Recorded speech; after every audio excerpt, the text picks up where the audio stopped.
প্রিয় সুধী, আসসালামু আলাইকুম। আজকে আমরা উপস্থিত হয়েছি পাবনা হেমায়েতপুরের শ্রী অনুকূল চন্দ্র ঠাকুরের আশ্রমে। এখানে একটা হিন্দুদের তীর্থস্থান। এখানে বিভিন্ন লোকজন অনেক দূর দূরান্ত থেকে এসে এখানে তাদের পাপ মোচন করার জন্য ভক্তি শ্রদ্ধা নিবেদন করে।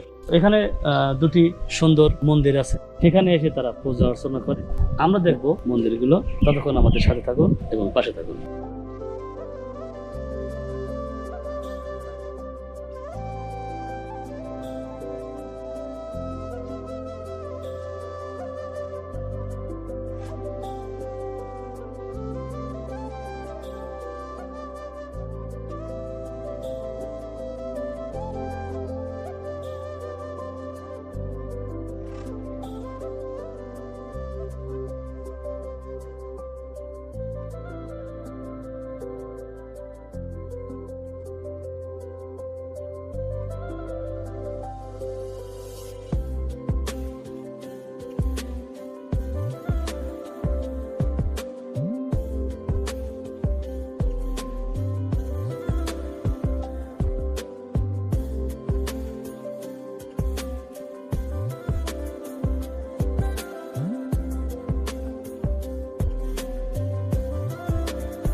প্রিয় সুধী, এটাই আসলে শ্রী অনুকূল চন্দ্র ঠাকুরের মন্দির। এখানেই তার ছবি দিয়ে এখানে পূজা অর্চনা করা হয় এবং এখানে বসবাস করেন এখানকার যে খাদেম থাকে তিনি, এবং তার তত্ত্বাবধানে এটা তৈরি হয়।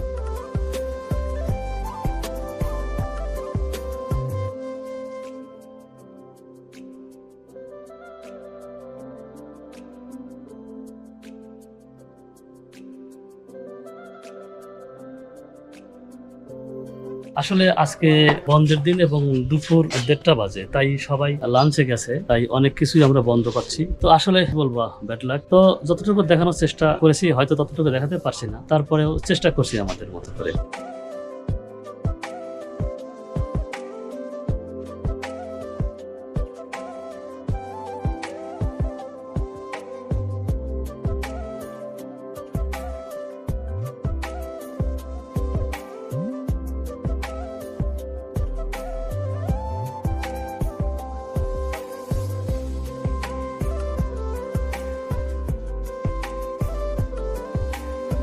সুন্দর একটি উপাসনালয়। এখানে শ্রী অনুকূল ঠাকুরের বাবা মা দেখতে পাচ্ছেন, তার মন্দির এটা।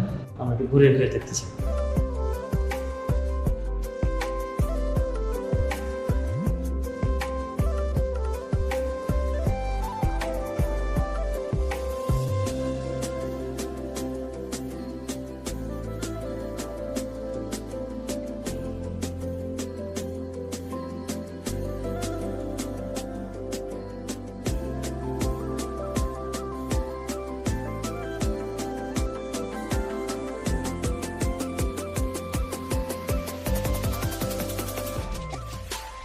সুধীজন, আজকে আমাদের শ্রী অনুকূল চন্দ্র সৎসঙ্গ বা অনুকূল চন্দ্র ঠাকুরের আশ্রমে আমরা ঘুরে বেড়ে দেখলাম।